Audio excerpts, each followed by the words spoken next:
nosotros. Bisotti, ¿cómo está? Muy buenas tardes. Lucila Trujillo y Julián Guarino la saludan. ¿Qué tal? Buenas tardes, gracias por el espacio. Bueno, no, un gusto saludarla, como siempre. Bueno, en primer lugar, una lectura suya, leímos algunas definiciones con respecto a el rechazo de Adolfo Rubinstein, el ex secretario de Salud, de hacerse cargo un poco de esta situación, que la verdad digo que queda bastante claro, no sé cuál es su opinión al respecto. Sí, la verdad es que, digamos, la situación es, como ustedes dicen, es bastante rara. En el frigorífico de Neto había 2.2 millones de dosis de vacuna antigripal de la campaña 2017 que no se utilizaron y que tampoco se destruyeron. Y en 2018 ingresaron, después de estar 7 meses en aduana, un embarque completo de vacuna triple bacteriana celular que previene la difteria, el tétanos y la tos convulsa, que se aplica a embarazadas para prevenir el coqueluche o tos convulsa en los bebés recién nacidos.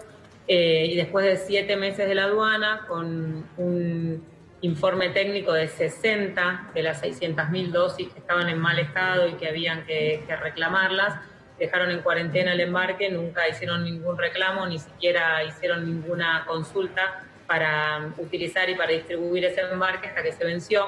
Y ese año se distribuyó el 65% de las dosis comprometidas con las provincias, bajaron las coberturas y pusieron en riesgo la salud de los recién nacidos. Eso, hasta ahora no hemos escuchado ninguna explicación sobre eso. Y realmente lo único que hizo ayer el ministro fue poner en marcha la orden de compra, que también levantó discusión en relación a lo que significa la destrucción, porque también estaba muy demorada, desde mayo se había iniciado y no se había inscrito el Ministerio del Ambiente, no se habían realizado los trámites. Entonces lo que sucedió ayer es que se terminó de avanzar con todos los trámites para poder destruir esas vacunas que se almacenaron durante tanto tiempo, y además del costo de no aplicarlas, generaron por el almacén y por la destrucción. Bisotti, ¿cómo le va? Lucila Trujillo la saluda. Rubinstein directamente la mencionó a usted, haciendo referencia a su rol durante el último mandato de Cristina Fernández de Kirchner. Dijo, Carla Bisotti era parte del ministerio en ese momento, ella compró estas vacunas. ¿Cómo tomó usted este comentario? Mira, él dijo específicamente que yo compré los 2 millones de dosis de más de la vacuna antigripal. Eso es falso. Yo hice un pedido técnico de la misma cantidad de dosis del año anterior. No tuvimos ningún pedido extra ni de las provincias, ni recomendación de la Comisión Nacional de Inmunizaciones, ni de los organismos de las obras sociales, ni de PAMI. Por lo tanto, yo hice el mismo pedido, que después se aumentó después de que yo no tenía firma y me desvincularon, así que eso es absolutamente falso. Por supuesto que el resto de todas las vacunas del calendario, desde 2007 que yo estoy a cargo, las compré yo, y por supuesto que las gestioné yo, y por supuesto que las trabajamos en conjunto con las jurisdicciones y en conjunto con todo lo que se viene haciendo, con los resultados que se conocen del programa de inmunizaciones de Argentina, que es ejemplo en Latinoamérica, y bastantes vacunas y bastantes estrategias también a nivel mundial. Y no lo hice yo, lo hizo un grupo enorme de personas y un equipo de salud grande. Así que lo que él intenta hacer es buscar problemas en otros lados en vez de contestar lo que realmente sucedió en función de un embarque muy puntual que no tiene ninguna explicación, porque todo lo demás lo explicó él. Todas las vacunas no se aplican siempre, hay veces que por situaciones epidemiológicas no se pueden aplicar, hay veces que las jurisdicciones no lo pueden implementar, pero que un embarque esté 7 meses en la aduana, que no se toque y que se destruya íntegro y que no se distribuya, es 100% responsabilidad del Estado Nacional. Secretaria, quiero preguntarle por la movilización del día lunes, en carácter sanitario se lo pregunto, porque hay quienes dicen, referentes de la sociedad, referentes también de la oposición política, que no implica ningún riesgo, que en rigor cuando se hacen recomendaciones de ese tipo, es decir, que se guarde la distancia social, que no se convoquen movilizaciones, se lo hace exclusivamente para tratar de acallar las voces opositoras. Digo, ¿implica un riesgo o implicó un riesgo importante la movilización que se hizo el día lunes? Bueno, eso estuvimos de acuerdo hasta con Rubinstein en ese sentido, de que tampoco recomendó la manifestación. Lo que sucede desde el punto de vista técnico es que cualquier aglomeración de personas implica un riesgo. Por supuesto que si es en un espacio cerrado es mayor el riesgo, pero allá por abril, cuando hubo también una salida masiva de personas para cobrar la jubilación, no por voluntad propia para salir a generar algún encuentro, sino por una necesidad, fue una situación de riesgo. Yo personalmente dije que había sido un error que había que corregir inmediatamente con un escenario epidemiológico diametralmente diferente, porque prácticamente no teníamos circulación viral. El escenario de ahora es una aglomeración voluntaria de personas en un contexto de máxima circulación viral en la ciudad de Buenos Aires y en varias de las provincias donde se generó la situación. Así que para nosotros los aglomerados de personas de esta manifestación o de cualquier otra manifestación constituyen un riesgo y los desaconsejamos por el bien de quienes manifiestan y por el bien, por supuesto, de la salud pública, y obviamente que aceptamos cualquier expresión en contra o opinión, pero de una manera que no ponga en riesgo la salud, aunque sea menor en un espacio cerrado, no podemos asegurar que sea cero. Entonces, lo que hacemos es informar para que la población pueda tomar las medidas, claro, y las conductas. Bisotti, cuando hablamos de foco de pandemia siempre nos referimos principalmente al AMBA, pero sabemos que hoy Jujuy también pasa una situación muy complicada. ¿Cómo serán los próximos días para estos distritos? Bueno, nosotros tuvimos una situación complicada en Chaco, en Río Negro, en Neuquén, que dejaron de estar en aislamiento. Chaco la verdad que ha respondido y se ha organizado bien, está en una meseta. En este momento AMBA, que era el epicentro de un aumento muy importante, estamos viendo cierta estabilidad y el problema que más nos preocupa es Jujuy. Jujuy ha tenido un número muy importante de casos en un periodo muy corto del tiempo y eso es lo que ha desbordado el sistema de salud. Nosotros en AMBA tuvimos muchos casos, pero distribuidos en el tiempo, cosa que nuestro sistema de salud siempre ha podido dar respuesta en la ciudad de Buenos Aires y en la región metropolitana de provincia de Buenos Aires. Ese es el secreto desde el día 1, ha desbordado los sistemas de salud más robustos del mundo. La aparición de un número muy importante de casos en un periodo corto de tiempo es un virus nuevo, al que todos éramos susceptibles a principio de año, que no tiene vacuna y no tiene tratamiento, y si nos enfermábamos todos de golpe, desbordaba todo el sistema de salud que teníamos en ese momento. Este tiempo nos dio tiempo para prepararnos, no solo al sistema de salud, sino al equipo de salud y generar estas estrategias. Nos preocupa Jujuy, estamos trabajando muy fuerte con La Rioja, con Santiago del Estero, con Tartagal, que están aumentando el número de los casos. Y tenemos 15 provincias con transmisión comunitaria de ciudades grandes como Paraná, Rosario, Córdoba, Mendoza, que habían podido controlar brotes y en este momento están sin poder lograrlo. ¿Y qué ocurre con las cifras, ¿no? Usted decía, bueno, estamos en el momento de máxima circulación del virus y esto se lee mucho en la cantidad de víctimas fatales que se están registrando. Bueno, en las últimas 24 horas, una cifra récord. Digo, ¿cómo se explica eso y si realmente empezamos a subir un escalón en la cantidad de fallecimientos, ¿no?, que genera el COVID? Ahí el análisis es más complejo en el sentido de que nosotros ahora vemos cierta estabilidad con el número de casos, sí, pero los fallecidos son del aumento de hace 2 o 3 semanas. Entonces estamos viendo el impacto en ese sentido. Si yo tengo una infección hoy, sí, puedo desarrollar síntomas entre 10 y 15 días después y al 7º día es el momento más frecuente para complicación y bueno, y la estadía media en terapia intensiva es de alrededor de 15 días. En general, y a la muerte es entre 11 y 13 días. Entonces, lo que estamos viendo ahora son las nuevas infecciones de hace 3-4 semanas, por eso es tan importante tener esa perspectiva. Sí. Sabemos que aunque el virus, la mayoría de las personas lo cursa en forma leve y un porcentaje pequeño necesite terapia intensiva o fallezca, obviamente que es... digamos, el número absoluto, aunque ese porcentaje sea pequeño, si tenemos un número muy importante de casos, ese número absoluto de complicaciones y muertes va a crecer. Igualmente, aunque nosotros tengamos una de las tasas de mortalidad por millón de habitantes más bajas de la región, el objetivo es minimizar la mortalidad. No es solamente que nuestro sistema de salud dé respuesta, sino que se enferme la menor cantidad de gente posible, por supuesto se complique y fallezca la menor cantidad de gente posible. Por eso no solamente tenemos que decir, bueno, está bien el sistema de salud, no nos cuidemos, tenemos que seguir cuidándonos y trabajar en ese sentido. Ahora, Bisotti, se habla todo el tiempo de vacunas y sabemos que la solución, digamos, o la nueva normalidad se va a empezar a poder disfrutar cuando la vacuna ya esté en la calle, ¿no? Cuando podamos empezar a vacunarnos, o al menos algunos integrantes de la sociedad. Esto en la Argentina, y sabemos las últimas novedades, hoy el presidente habló con representantes de AstraZeneca. ¿Cuáles son las últimas novedades? ¿Qué es lo que tenemos que saber?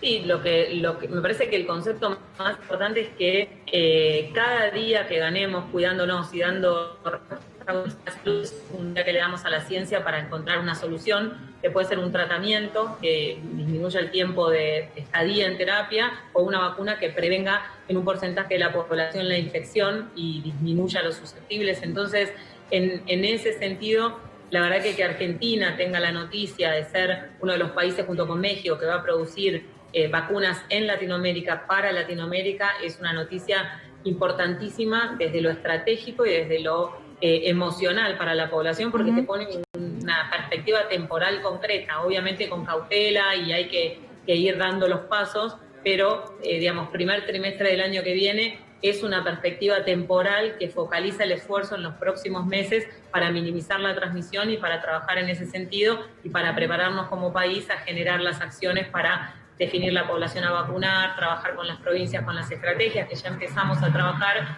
y bueno, y además logramos tener algún tratamiento que pueda ser beneficioso, va a ser realmente algo que cambie el panorama.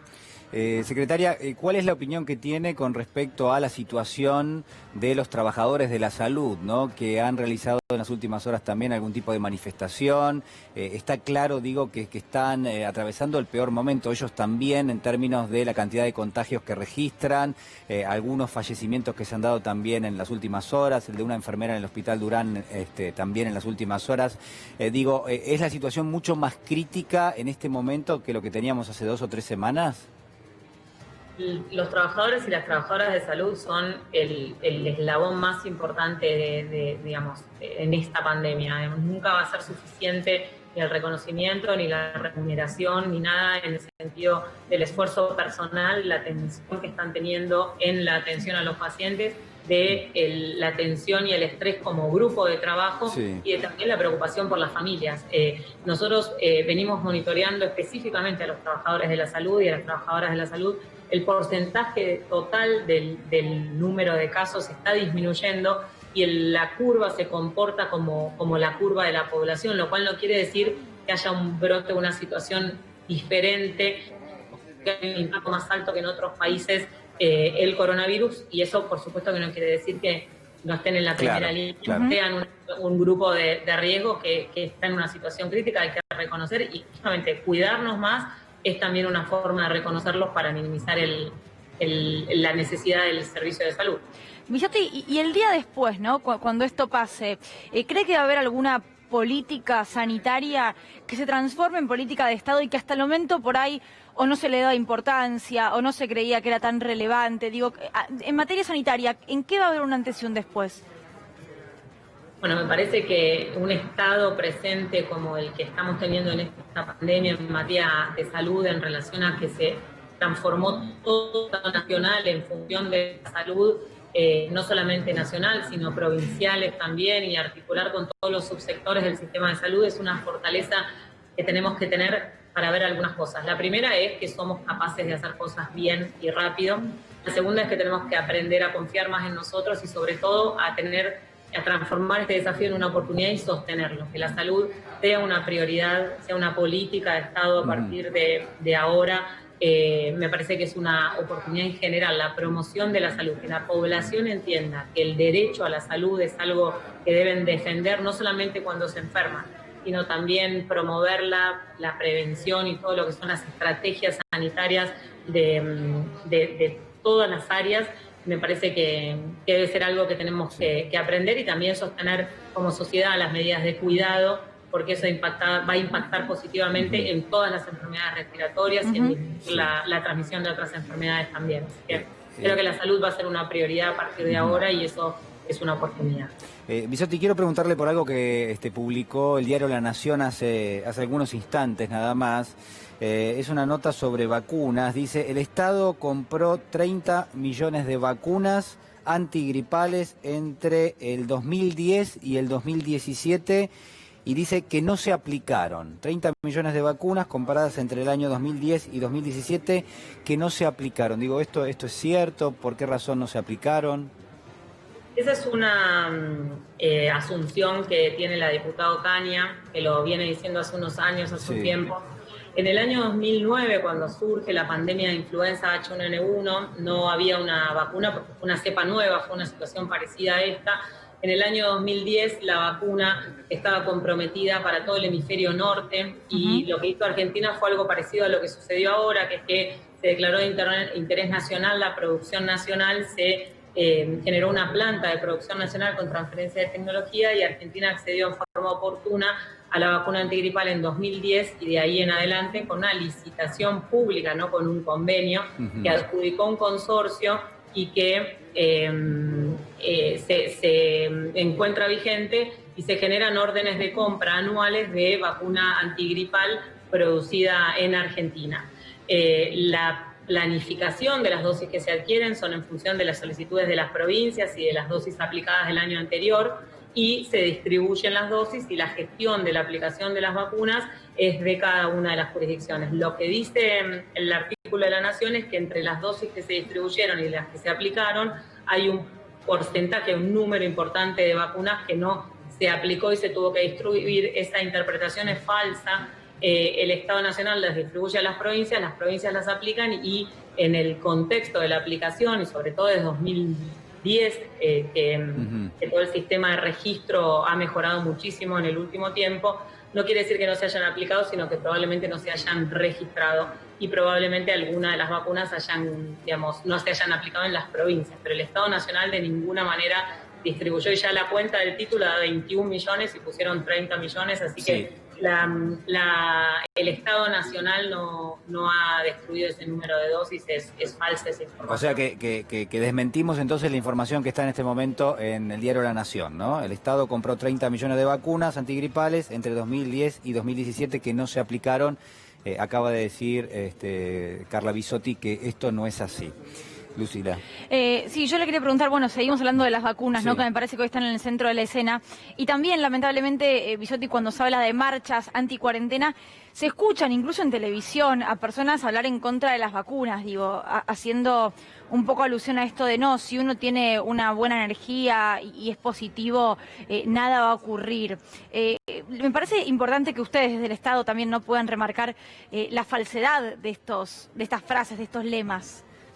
Sí, a mí me parece que siempre tenemos que ir por la positiva. En Argentina, más del 95% de las personas confían en las vacunas y adhieren a la vacunación, y si no se vacunan es por dificultades en el acceso, no porque no quieran vacunarse. Lo mismo pasa con la población que se está realmente cuidando y haciendo un esfuerzo enorme para cuidarse y cuidar a su familia, inclusive a su barrio.